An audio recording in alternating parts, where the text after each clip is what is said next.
Hi everyone and welcome back to the Naio Nails channel. It's Meg and we're doing a gingerbread set today. Our main character today is Chocolate Ganache. Look how stunning this brown is.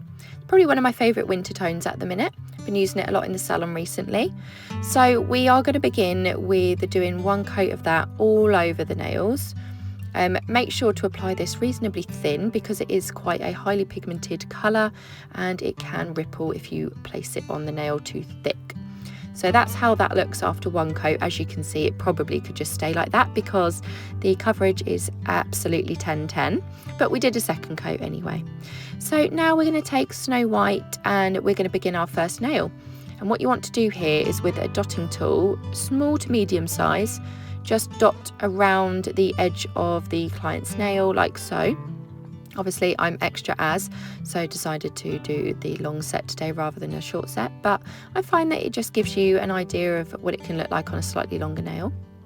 And then you want to take your fine liner brush. Do make sure to cure your dots after you've done them, because I made the mistake before I did this of not curing them and then smudged one with my finger and it ruined everything. So please do that first. Then you want to draw your little gingerbread man or woman here.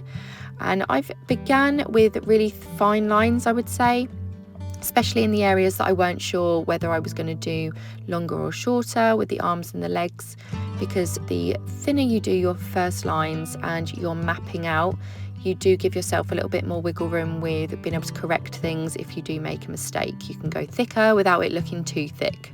And if you're a nail tech and you're under time pressure and you've got a little bit of a client that needs to go, then you don't want to be making mistakes like that because it can ruin everything. So we've just added little details here and it looks really cute. I was really happy with this. Very beginner friendly, super easy, and it would work really well in a mix and match Christmas set for your clients. So now that I've done that, you will see that I will just place a few little like dots of white around the edges here, as you can see. So it almost is like a bit of a snow effect. And that's our first nail done. Super quick and easy, really effective. So onto the next nail, I decided to do a bit of a sweater effect here. So to begin your sweater effect, you always want to do 2 lines down the sides of the nail on the right and the left. It is quite tricky to get them straight, but just don't breathe.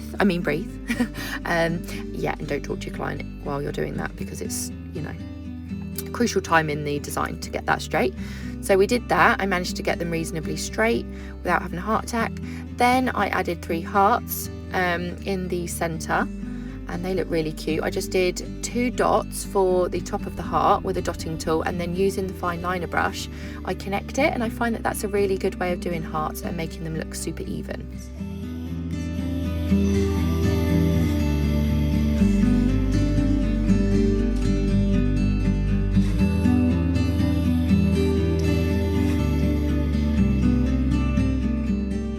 Then using the same Snow White and a fine liner brush, just go on the outer edges of the lines that you created earlier, and you want to just do some wiggly lines there like that, and this will give you your sweater effect.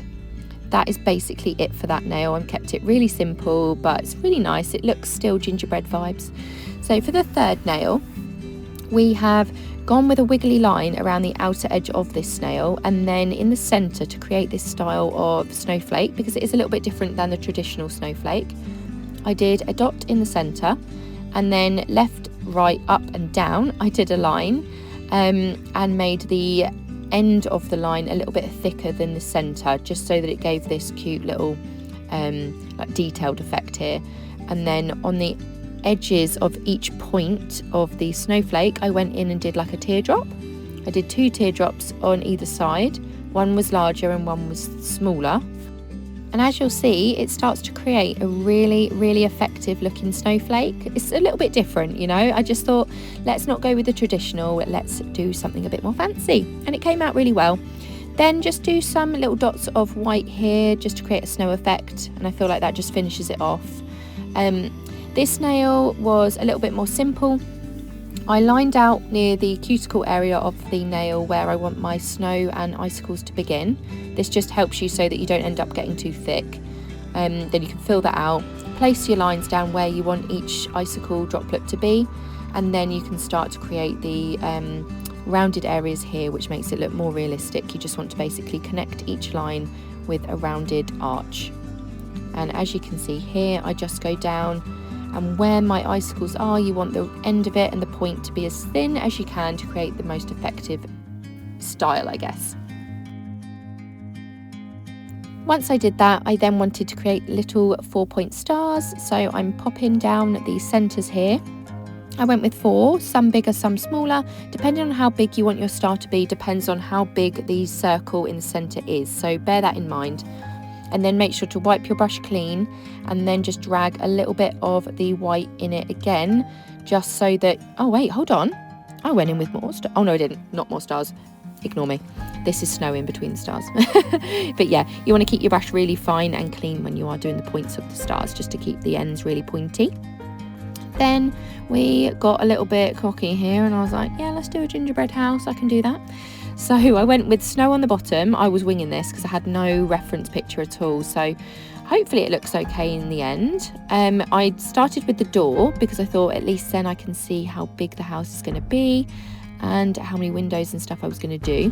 So just create the arch at the top and then connect the 2 lines either side. Then I did 2 windows, nothing fancy here, just literally 2 boxes, joined them together and then did a couple of lines in the centre to create that window effect.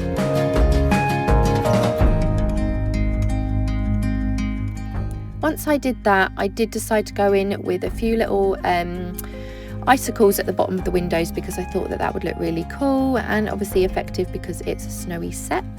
And again, I just used a really clean brush when I did this, and almost no product on the brush so that I could create the finest icicles that I possibly could.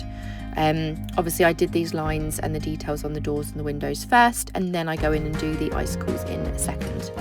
Also, let's just take a second away from this design and just talk about how lovely this colour is. I can't put my finger on if it's brown, red, or like, it's like a terracotta. I can't decide. It's like a real mixture of all of them, but it's a lovely, lovely colour. Let me know in the comments down below what your favourite autumnal colours are from our range, because I 100% am going to make an order soon, and I would like to know what your thoughts are, because I feel like it's so easy to just go with your own style and what you like, and not like go outside the box. So yeah, let me know in the comments what your favourite autumnal shades are from Naio's range, and then I will order them and try them out. But anyway, here's me just adding some extra details just to be super cute. So I did my little icicles on the roof and the windows, and then around here, I quite honestly don't know what I was doing with this. I just felt like, let's just put some half circles around the door, it will look cute. So then we want to just take a rhinestone glue here. I'm just going to pop a little bit of that on the brush. I did matte top coat these a second ago. As you can see, the colour looks completely different, and this was just so that I didn't ruin the paint underneath. So over some of your white now, you want to just go over with a little bit of a thicker glue. This can be a rhinestone glue, or it can be a builder gel, whatever you fancy, but it's just something for our loose glitter to stick to. Make sure to not cure this product that you're applying now. You then just want to sprinkle a loose glitter on top of your choice. I used one of our white iridescent ones, which looked gorgeous. Once that's been sprinkled on, you then cure it for 60 seconds and it will come out. It will look a mess, but you'll come out of the lamp and then you can dust it off, and the glitter here will have only stuck to those bits that you put the builder gel or your rhinestone glue on. It's a really nice way to do a 3D sort of, glittery finish with a bit of texture. So moving on from that, I did decide to leave them without the glitter in the end, as you can see here. Sorry to confuse you guys, but I can do an in-depth tutorial on that another time. This is how they look glossy, and obviously you can see that gorgeous deep shade that we were talking about earlier, the Chocolate Ganache, and this is how they look matte. So obviously when you use a matte top coat, it does pick up the colour a few shades, so it will lighten it. I just wanted to show you the difference between them. I did decide to go matte in the end, but yeah, I hope you guys like this tutorial. Please let me know what your thoughts are in the comments. Make sure to like and subscribe, and I will see you in the next one. Goodbye.